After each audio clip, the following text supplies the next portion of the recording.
Go ahead and kick this thing off. Happy Friday, everybody, and happy March. You watch the Kimmel skit where he goes through all the news anchors that are doing. Can you believe it's March already? There's like 50 iterations of that, right? Well, it is March already. All right, really excited about the guest we've got today. Greg Martin's joining us, who is currently the CEO of Ghost Security. But Greg's got a really, really lengthy history in security startups. Probably most notably was Anomaly. And so, Greg, I'd love to hear you talk a little bit about your background, which kind of lays the foundation for the topic that you're going to be talking about today, which is threat intelligence. And the reason I'm really excited about this topic is because I think it's probably one of the most often mishandled things for enterprise, security teams, right? Like we all know threat intelligence is important, and we all know we should probably be like consuming it, maybe sort of.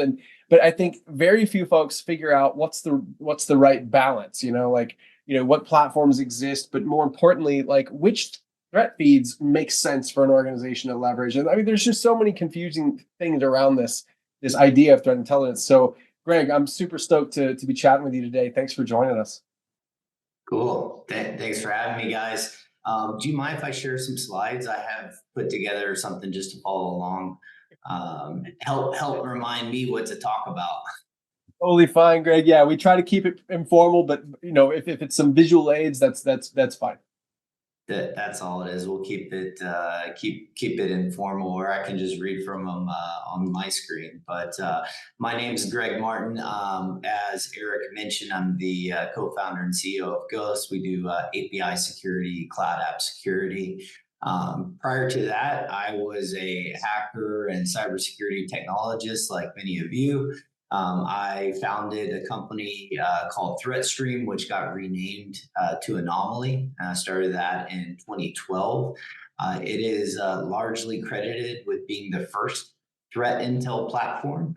And it's a bit of a fun story. And I was hoping to kind of take you guys through the journey of what that looked like and what I learned along the way.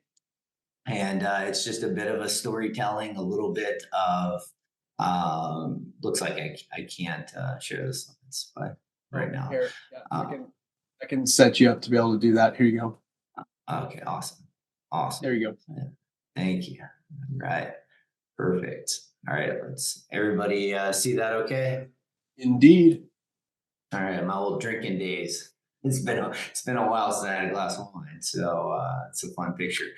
All right. So, as you guys probably may have heard of Anomaly, there's a whole bunch of threat intel platforms that are in the market, some commercial, some open source. I shared some of them here, some kind of related technologies like Sticks and Taxi that came out to help kind of move threat indicators around. But really, what is a threat intel platform? It's really just a management system to help you aggregate, manage threat feeds, threat indicators, associated information with them, manage the efficacy. Are they old? Are they new? Are they related to APT, crimeware? Where do they come from? Or is it internal versus external?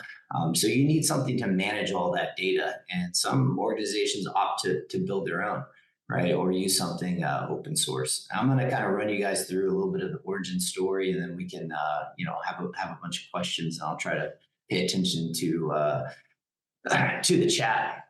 But just try to move quickly here. I created a tool, an open source tool originally back when I was building security operations centers as a consultant for ArcSight. So this is early in my career, in my 20s. This was around the mid 2000s.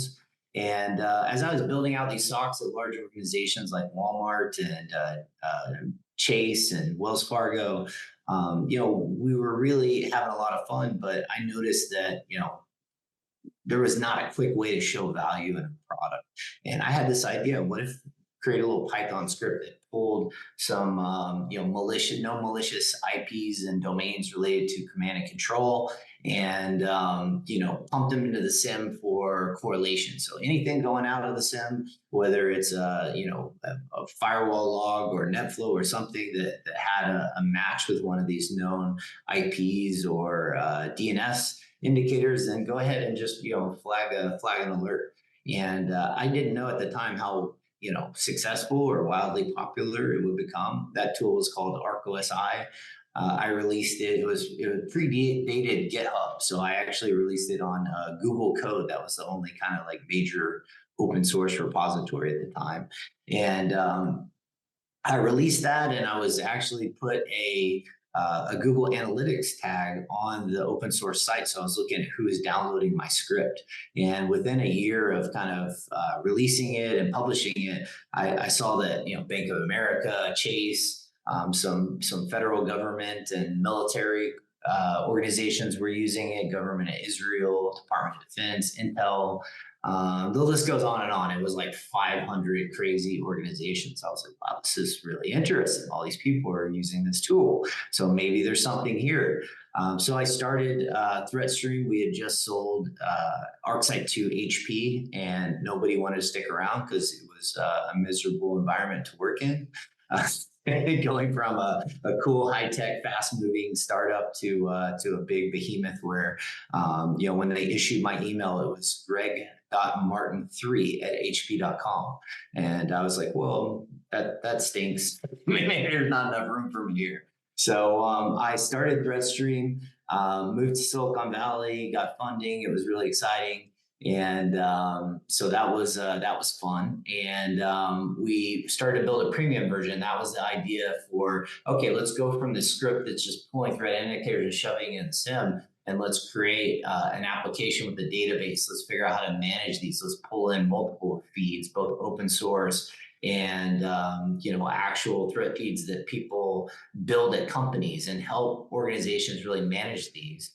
And what really made us special was that we built the automations to connect it with all the SIEM vendors and all the tools where you'd want to automatically ingest those threat indicators. We put some machine learning and some things to help kind of understand it better. But in a nutshell, that was kind of the idea. Fast forward to the very beginning, you start a company and you have a technology, you have to find some early users. And one of the first ones I landed was actually NATO. I think they had a big use case. They were using my open source tool before. So we were able to successfully set up a proof of concept where we installed at NATO. They ran our tool. At the time, it was just me coding it and one guy that I had hired. He was like a contract developer out of Ukraine named Michael. And he was very fast, but he wrote very poor code. But at the time, it was like, startup mode, do what you can. So that gives you an idea how small we were at the beginning. And yet we landed a deal with NATO. But unfortunately, a week after we deployed with NATO, we blew up their SIEM. A bug in our code fried their ArcSight deployment and took down the entire global SOC of NATO for, I think it was like 2 weeks. And at first they were really nice because they were wanting our help to fix it. And after a couple of days, they went dark and they refused to talk to me again. And that was like our first big black eye as a company. We completely nuked their SIEM and their SOC and took them offline for a couple of weeks. So that was a fun part of the origin story. We fixed that bug, of course, and we're able to deploy and have many successful events and customers. But this was one of our earliest deployments. Fun fact, the NATO team liked the technology so much, or at least the idea, that that team went on to create MISP, which is I think one of the most popular open source threat sharing tools. And the team later came back and told me, well, we built this because yours blew up. And we thought, hey, why don't we just build our own, since we can't trust Greg's threat intel platform. And anyway, that's how MISP was born. And that's a fun story that many people do not know about. So for the next 3 years, I was CEO of ThreatStream, and we grew really fast. We ended up renaming the company to Anomaly. Why did we do that? Because there was like 15 different companies at the time with threat in the name. We'd be on the phone call with a customer and they'd be like, which threat company are you? I'm so confused. Threat Connect and Threat Quotient were some of our biggest competitors at the time. There was even a meme about it. It was so crazy. If you guys remember ThreatBot, that was going around making fun of how many cyber companies had threat in the name. So what did I learn in this process about threat intel platforms, about IOCs and how effective they are? I learned a lot.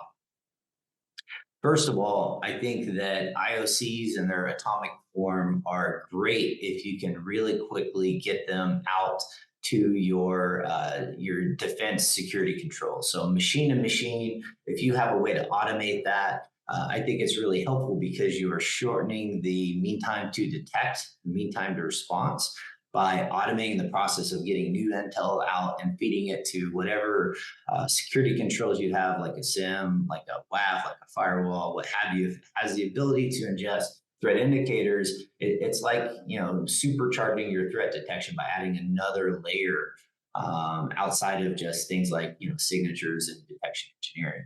But IOCs need to be managed. What do I mean by that? They get old. Like, for example, if you go to any of the domains in the old APT1 report, you'll probably get rickrolled, right? Because people have bought them up for fun at this point as vanity domains because it's so old. It came out in 2013. And, I think that the point in that is that you have to have a system to manage your threat indicators, understand their age, understand their value, whether the context is that this particular command and control fully qualified DNS name is just, not something that's active anymore. This particular malware actor has moved on and dumped their infrastructure. Great question for you, actually. Sometimes I troll with this one a little bit, but what are the inputs of threat feeds? Are we talking like, because I troll about domain names, IP address, and malware hashes being, you're buying attackers burned infrastructure that they will never use again. So can you talk about the abstraction layers or pyramid of pain and where you should be ingesting at for a little bit? Yeah, no, absolutely. So I do cover that a little bit, and I think that you bring up a really good point. So threat indicators, I think, in the form of atomic IOCs are not invaluable, right? I have endless and countless stories of how people were able to surface that, an adversary in China had been murking around in their network for a long time, and until they imported a specific IOC, they just had no idea that they were there. So it does work in theory, but the speed in which you ingest that into your environment and you're able to put that indicator to work really, really matters. The quality of the data. Nowadays, the highest quality data, threat intel data, comes from partners. It may not be public. It may not come from a threat briefing from DHS or CrowdStrike. It may be shared in a private ISAC. It may be shared by another CISO. And so there's different levels of quality in threat indicators, and having a system to manage it, and more importantly, the ability to automate getting it out to your defenses and your detection routine, I think is the most critical in getting value from it. I will say that over time, over the last 10 years, the whole kind of workflow of using threat indicators to detect command and control has gone down significantly in value. It's still important, and I still recommend that people have a strong threat intel IOC program that even deals in things like IPS, DNS, URLs, emails, because you have to. Right.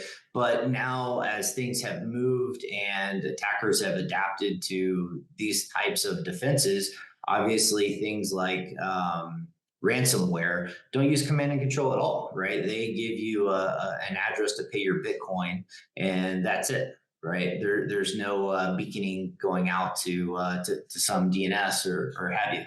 So in a lot of ways, the threat actors have shifted, especially on the criminal side, to kind of get around some of these defensive techniques. But at the end of the day, any advanced attacker that wants to set up and put a footprint in your environment, they will need a way to communicate and get back into that environment over time. So don't knock it. The DNS still is out there, and they do get obviously rotated a lot faster now.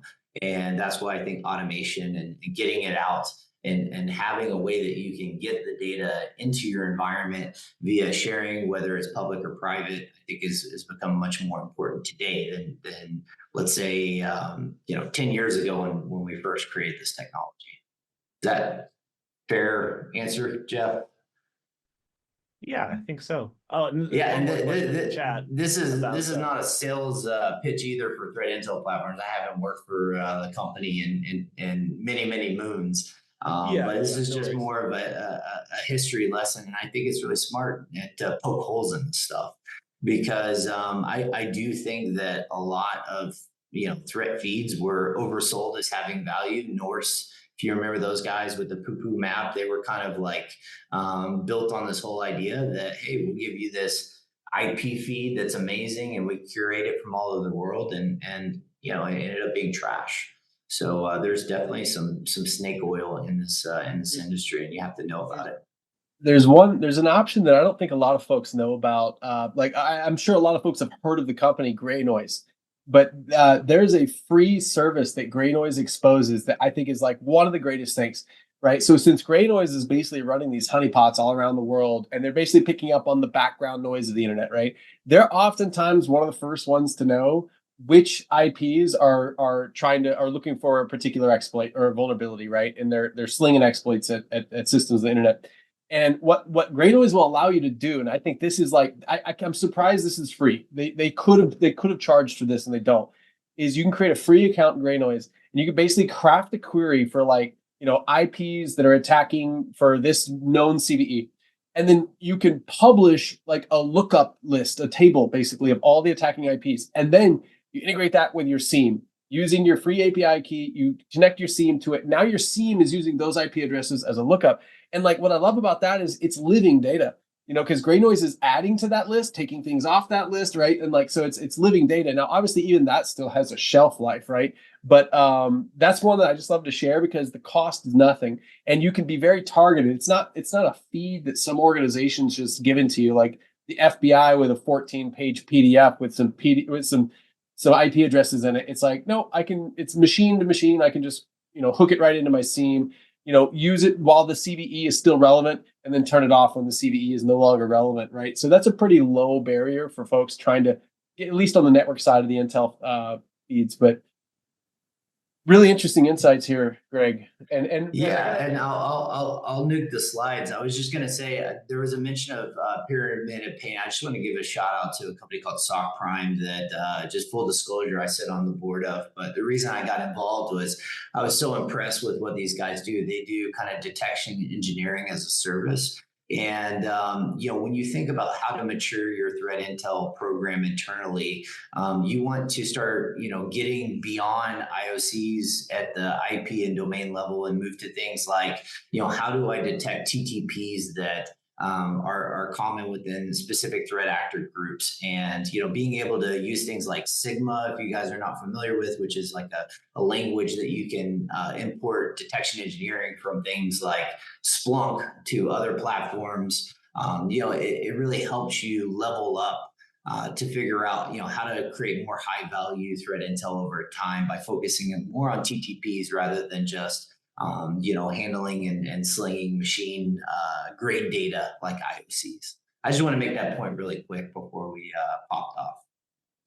Love it. And Greg, I want to rewind a little bit because you dropped the knowledge bomb on me. I did not know the relationship with Anomaly and the indirect influence on the creation of Mist, and I actually think that's pretty incredible, man. That's a really awesome story. I mean, obviously, I'm sure it wasn't awesome at the time, but it's a funny story to me anyway. But like, it's just wild to think that the ripples that we make in this industry, like when one big screw up on this side might give birth to something else, and obviously your company was still successful, so it's not like you guys tanked. But I know Mist has made an impact on the industry in a lot of ways because there's a lot of folks that they didn't have the budget for an enterprise solution for this, right? And Mist came along. Now, mind you, Mist also is one of the strongest reminders of the cost of open source, because if you've ever deployed and tried to use Mist, it is not easy. It's not a very user friendly experience. Yeah. It is very powerful though. There's no doubt about that, and very Sure. integratable. But still, it made this capability available for organizations that would not have otherwise had the opportunity, right? To push pull Stix taxi feeds and integrate into their SIEM for automated sort of analysis and enrichment. And I think that's kind of cool that you indirectly had something to do with the creation of that, even if it wasn't maybe the best situation at the time. Yeah, no, it's fun. I saw a comment in the chat about if you haven't burned something down, I agree. If you don't break things, you're not taking enough risks, and that's what's required to innovate, right? You got to break a whole bunch of shit. Move fast and Indeed. break things. Sometimes people just start at like, well, let me first break all the things, and then I'll learn how to move fast and fixing it because I'm getting yelled at for breaking all the things. Makes sense. Yeah. So, Greg, I would like to ask, and if maybe it's been a while since you've thought about these problems, that's okay too. But if we've got folks on the call, which I'm fairly certain we do, we got folks on the call that are in enterprises or SMBs that are trying to start to wrangle threat intelligence, right? Like in an intelligent way, without just going and blowing a bunch of money on some platform that's probably overkill or whatever. Like, what do you think a good place to start would be? Like, to take small bites out of it. Yeah, I thought, I love Andrew and the team at Great Noise. I think they're doing some awesome stuff. I will double down on that promotion. I think that's really cool. I do believe that there's this idea of external public threat intel versus your own. And I think that every time a real alert fires in your environment that's not a false positive from any security control, that in itself is producing threat intelligence that you want to reuse and figure out how you take that information, reapply it in your environment. So the whole idea of like fostering internal threat intelligence is, I think, really powerful because that is going to have so much relevance to you because it's something that's already attacking your environment. It's potential threat actor that's doing reconnaissance or something else. Going back again, and a lot of my stuff is old because it's a long time ago that I was working in the space. But I created an open source project called the Modern Honey Network. And the whole idea was being able to deploy honeypots really easily in your own environment. And it was a side project that we did at Anomaly for fun. And the whole idea is deploy honeypots in your environment instead of taking them from, virtual machines running in the cloud that just random stuff is hitting. If it's in your environment, it's attacking your own network. The relevance of that threat intel it produces is going to be such a higher value. And that goes with Great Noise as well. Yeah. What a bomb you just dropped. So I know Whitney just probably had a chuckle because we've worked with that project, the Modern Hunting Network, years ago. Yeah. I had no idea that was yours. That is super cool. But I also want to stop and really dive into what you just said because that was so subtle but so brilliant. Right? Like a lot of organizations, they look external for the solutions to their problems, but they're neglecting the data that they're already sitting on, right? Whether it's driving efficiency in the SOC or improving their security effectiveness or leveraging threat intel. And I love that you just brought it back around to start inside because, one of the key things that I'll find, like talking to a mostly mature SOC team, is that they're using some kind of case management tool for their SOC cases that wasn't really meant for security incident, tracking, right? And one of the telltale features that will be missing, like if they're using like ServiceNow or some like ITSM tool, is it's not doing anything when you load indicators against a case. It's not doing anything with those indicators. It's not helping the analyst by enriching them like, hey, let me go query a bunch of open source intel to see, well, what's what. But more importantly, it's not correlating between seemingly unrelated cases, right? So if you've got a 5-6 SOC analysts working in your SOC, and one's working a phishing case one day, and then a week later, a different one's working a different phishing case.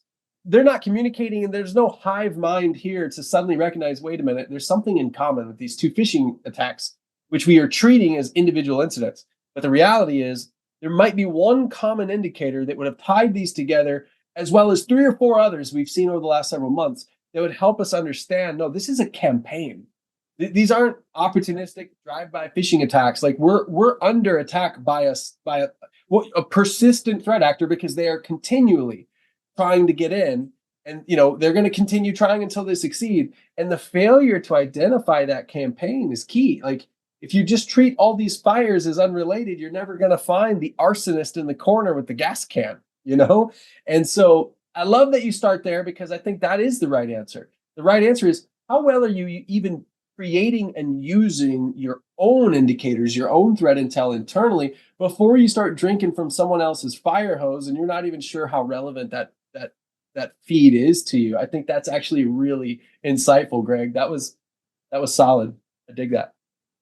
Yeah, no, thanks. That's something that I've learned over time and just want to share. I don't know that it's completely obvious to everyone who's building a program internally for the first time, but yeah, the stuff that you have internally is the best stuff for your organization. So lean into that. Solid. Yeah, there's been chat is on fire right now. So I'm just trying to scroll up, make sure we're not missing any questions. And Yeah, just a side note, another fun story. The reason that if you go back and I don't think Anomaly maintains the Modern Hunting Net anymore. It's so old, somebody forked it. But go look at the first commit, and I kind of wrote like the design of the thing. And the reason we built it is because we were so frustrated with Norse being like a big scam. We were like, let's give people the power to do this themselves, and that was kind of the origin story behind the Modern Hunting Net. Was kind of a fu to the Norse guys. that's pretty slick, man. And I think there's definitely some overlap there between deception systems and threat intel, right? Like that is the purpose of deception systems, is to be able to gather threat intel without risking real business information systems, right? And so, but again, that's not something that I think that most orgs are just ready to like dive in and tackle, right? Like there's some easy buttons like, you know, Finks Canary, I can just spin those up and deploy them. But to do that in a really sophisticated way, when you're getting to like deception networks, right? Like entire subnets of systems that you just let an attacker kind of run loose in so that you can gather intel. I mean, that's an ideal state, and I think a difficult one to get to without mastering a lot of the foundational stuff. 100% agree. 100% agree. But it's cool when you get there. Very powerful. You know, I've seen, you know, Canary accounts in Active Directory that once you access that specific account, then you know for a fact that something fishy is going on. And you know, I love those types of techniques, and I feel like most organizations never get there, unfortunately. Maybe some smaller ones with really crafty people on the team, but large organizations, it's just so hard to be able to implement things like that. I think that's Outstanding. one thing that I love seeing is that smaller orgs can actually make it much harder for security. At a large enough organization, you're gonna have so many use cases out there that you will never understand. But a small enough org, you could actually understand what everyone does at some point when it's 100, 200, 300 people, and you can have traps set up very nicely. Sorry, we're getting near the top of the hour. Go ahead. Yeah, no, all good, all good. Really good chat, Greg. I told you before that the time flies by on these. So hey, folks, I do want to take a quick minute to remind you. I know if you were already on the call early on, you heard this already, but for those of you that joined, we got up to 65 today, so I know we got some new faces on here. So every week we try to do a little T-shirt giveaway. We've got Defender Friday themed shirts. And so we'll just randomly select somebody out of the guest list. We post a note in Slack on who won, and then ideally that's where we would DM you to coordinate getting that shirt out to you. So join our Slack. It's also where you can keep in touch with us throughout the week, hear about who's coming up next week and all that kind of good stuff. But otherwise, I think that's all we got for the day. Oh, go ahead, Greg. Eric, can I plug Ghost? I wouldn't be a good CEO if I didn't just share just a quick note, guys. We're a brand new company. We focus on protecting apps and APIs running in the cloud. We even have a threat intel component that we've been able to build into this. So if any of your teams or friends are interested in that space, give us a shout. We're ghost.security. And just want to thank you, Eric, and everybody for having me on today. It's fun to talk about this stuff. Yeah, absolutely, Greg. It's been a pleasure, man, having you on. So, all right, everyone, we'll have a fantastic rest of your Friday and a great weekend, and we'll see you in Slack, and we'll also see you next Friday, same time, same place. Take care, everyone.